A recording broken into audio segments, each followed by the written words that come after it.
Hi friends, ఈరోజు నేను 10th class మ్యాథ్స్లో క్వాడ్రాటిక్ ఈక్వేషన్ గురించి ఇంట్రడక్షన్ ఇవ్వబోతున్నాను. అలాగే ఇంట్రడక్షన్తో పాటు ఈక్వేషన్ని ఏ విధంగా ఫ్యాక్టరైజేషన్ చేసి రూట్స్ని ఫైండ్ అవుట్ చేస్తారో చెప్పబోతున్నాను. ఓకే, అసలు క్వాడ్రాటిక్ ఈక్వేషన్ అంటే ఏంటి? క్వాడ్రాటిక్ ఈక్వేషన్ అంటే దాని యొక్క పవర్ ఘాతం అనేది రెండుగా ఉన్న వాటిని క్వాడ్రాటిక్ ఈక్వేషన్స్ అంటాం. నెగిటివ్ పవర్స్ ఉండకూడదు. పవర్ రెండు ఉన్న వాటిని దేన్నైనా సరే మనం క్వాడ్రాటిక్ ఈక్వేషన్ అని చెప్పుకోవచ్చు. నేను బోత్ మీడియంలో చెప్తున్నాను, తెలుగు అండ్ ఇంగ్లీషు, ఎందుకంటే ఎవరు విన్నా అర్థమయ్యేలా ఉండాలి కాబట్టి రెండు లాంగ్వేజెస్ని యూజ్ చేస్తున్నాను. ఓకే, ఇక డెఫినేషన్ వచ్చేసి క్వాడ్రాటిక్ ఈక్వేషన్ యొక్క general form, that means standard form వచ్చేసి y=ax² + bx + c. దీన్నే క్వాడ్రాటిక్ ఫంక్షన్ అని కూడా అంటాం. =0 తీసుకుంటేనేమో క్వాడ్రాటిక్ ఈక్వేషను, y అని తీసుకుంటేనేమో దాన్ని క్వాడ్రాటిక్ ఫంక్షన్ అంటాం అన్నమాట. అంటే ఏదో ఒక వాల్యూతో తీసుకున్నప్పుడు. ఇక అసలు ఇచ్చినది క్వాడ్రాటిక్ ఈక్వేషన్ అవుతుందా లేదా, ఏ విధంగా టెస్ట్ చేయాలి అంటే చూడండి, x² - 6x + 4 = 0 అని ఉంది. ఇది క్వాడ్రాటిక్ ఈక్వేషన్ ఫామ్లోనే ఉంది. ax² + bx + c ఫామ్లో ఉంటే దాన్ని క్వాడ్రాటిక్ ఈక్వేషన్ అంటారు అని ఆల్రెడీ ముందే చెప్పాను. కాబట్టి ఇక్కడ అంటే ఎలా ఉంది, దీంతో ఎలా పోల్చారండి అంటే x² ముందు ఏమీ లేదు అంటే దాని అర్థం 1 అనమాట. సో ఏ వాల్యూ 1, b వాల్యూ సింబల్తో సహా తీసుకోవాలి -6, c వాల్యూ 4 అవుతుందన్నమాట. అంటే ఇది ax² + bx + c ఫామ్లో ఉంది కాబట్టి ఇది క్వాడ్రాటిక్ ఈక్వేషన్ అవుతుంది. అదేవిధంగా రెండో ఎగ్జాంపుల్ చూసినట్టయితే x² + 1/x² = 2 అనేది క్వాడ్రాటిక్ ఈక్వేషనా కాదా అనేది మనం అబ్జర్వ్ చేసినట్టయితే మనకి క్వాడ్రాటిక్ ఈక్వేషన్ అనేది ax² + bx + c ఫామ్లో ఉండాలి. కాబట్టి మనం ఇక్కడ ax² ఓకే, bx ఉండాలి, బట్ ఇక్కడ x లేదు కదా. సో x లేదు కాబట్టి ఇది క్వాడ్రాటిక్ ఈక్వేషన్ అనేది కాదు. ఒకవేళ x లేనప్పుడు 0 అని రాసుకోవచ్చు, బట్ కాన్స్టెంట్ టర్మ్ ఉండాలి. కాన్స్టెంట్ టర్ము లేదు. ఇంకా ఫస్ట్ నేను చెప్పాను క్వాడ్రాటిక్ ఈక్వేషన్ అనేది పవర్ అనేది నెగిటివ్ వాల్యూ ఉండకూడదు అని చెప్పాను. సో ఇక్కడ xకి 1/, ఉంది కాబట్టి దీన్ని పైకి తీసుకొస్తే x⁻−2 అవుతుంది. అంటే దీనికి నెగిటివ్ వాల్యూ ఉంది కాబట్టి ఇది క్వాడ్రాటిక్ ఈక్వేషన్ అయ్యే ఛాన్స్ లేదనమాట. ఈ విధంగా కూడా చెప్పుకోవచ్చు. ఇక థర్డ్ ఎగ్జాంపుల్కి వస్తే 7x = 2x².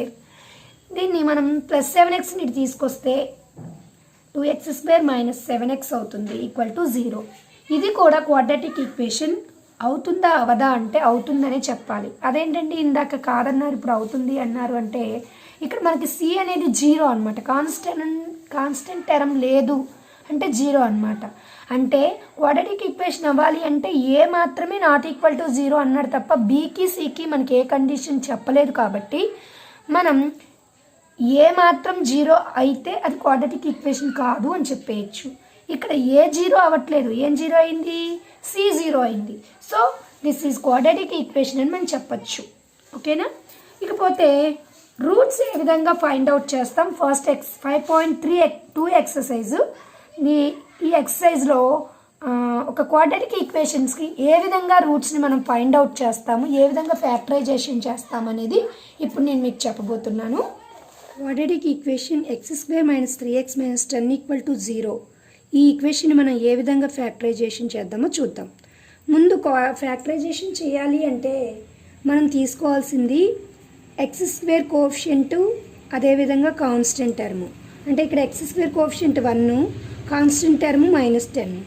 సో 1 - 10 జారు -10. ఇప్పుడు ఈ -10కి మనం ఫ్యాక్టరైజేషన్ చేయాలి. ఫ్యాక్టరైజేషన్ ఎలా చేస్తామంటే దీని ఫ్యాక్టర్స్ ఏమవుతాయి, 1 10 జారు, 2 5 జారు. అంటే 1 10 జారు అవుతుంది, లేదా 2 5 జారు 10 అవుతుంది. అలాగే ఇక్కడ మైనస్ సైన్ ఉంది.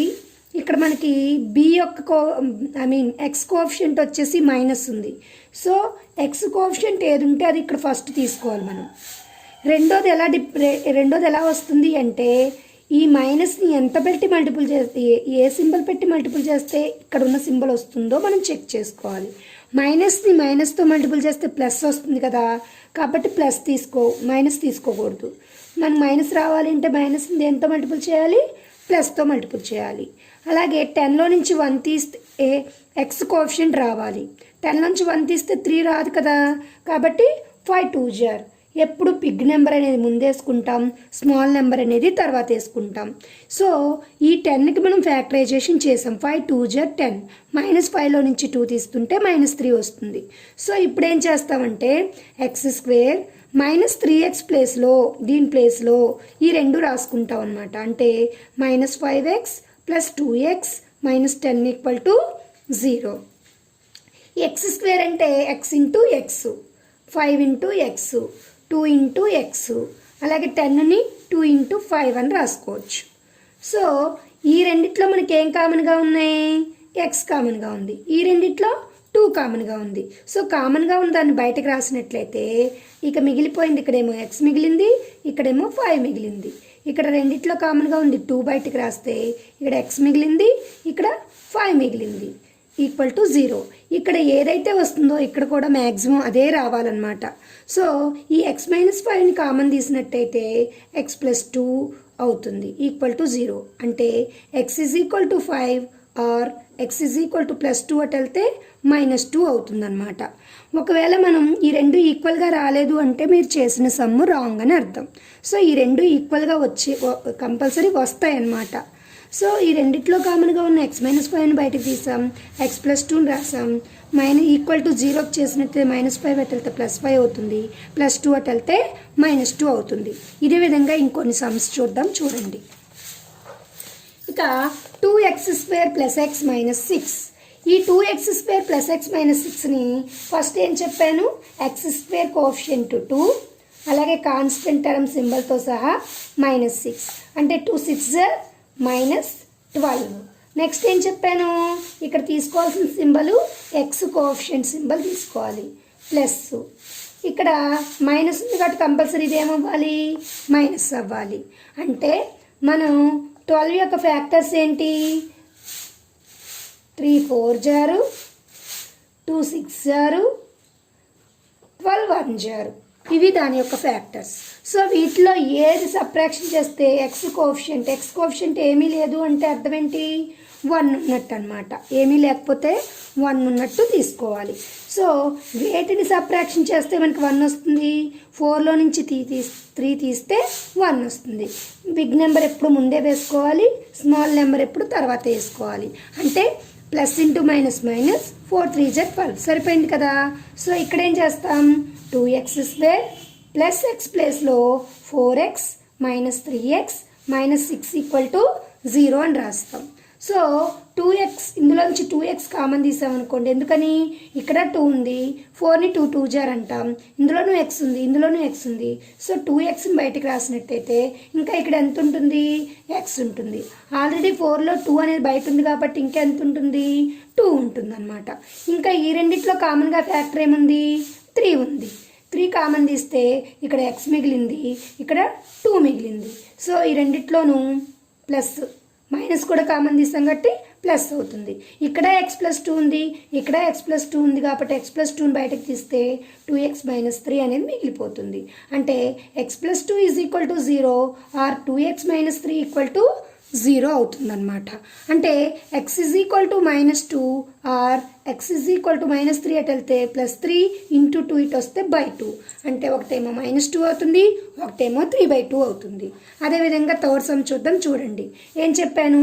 x² యొక్క కోఎఫిషియంట్ అలాగే కాన్స్టెంట్ టర్మ్ అంటే √2 5√2 మల్టిపుల్ చేస్తే ఏమవుతుంది? 5 √2 × √2 2 అనమాట. 2 5 10 అవుతుంది. సింబల్స్ అన్నీ ప్లస్ ఉన్నప్పుడు మనకేమీ సింబల్స్ చూసుకోక్కర్లేదు. అన్ని 3 ప్లస్లు అయినప్పుడు చూసుకోక్కర్లేదు. సో 10కి ఫ్యాక్టర్స్ వచ్చేసి ఆల్రెడీ చెప్పాను. 2 5 జారు, 10 1 జారు. మనకేం రావాలి? ఇక్కడ 7 రావాలి. అన్ని ప్లస్లే కాబట్టి యాడ్ చేస్తే 7 రావాలి. అంటే 10కి 1 యాడ్ చేస్తే 11 వస్తుంది, 7 రావట్లేదు. కాబట్టి 2 5 జారు.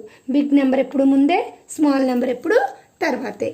ఇది ప్లస్ కాబట్టి రెండు కూడా ప్లస్ ఏ అంటే √2x² plus 5x plus 2x plus 5√2 = 0 అని రాస్తాం. ఈ రెండిట్లోనూ కామన్గా ఉన్నది ఎక్స్ కాబట్టి ఎక్స్ బయట రాస్తే √2x ప్లస్ 5 ఉంటుంది. ఈ రెండిట్లోనూ మీరు జాగ్రత్తగా అబ్జర్వ్ చేసినట్టయితే 2ని √2 × √2 అని రాసుకోవచ్చు. సో √2 కామన్ తీసినట్టయితే √2x ప్లస్ 5 ఉంటుంది. సో √2x ప్లస్ √5 అనేది కామన్గా ఉంది కాబట్టి ఇక మిగిలిపోయింది x ప్లస్ √2 అనమాట. So √2x plus 5 = 0 or x plus √2 = 0 అంటే x +5 అటు వెళ్తే -5 × √2 వస్తే /√2 x -√2.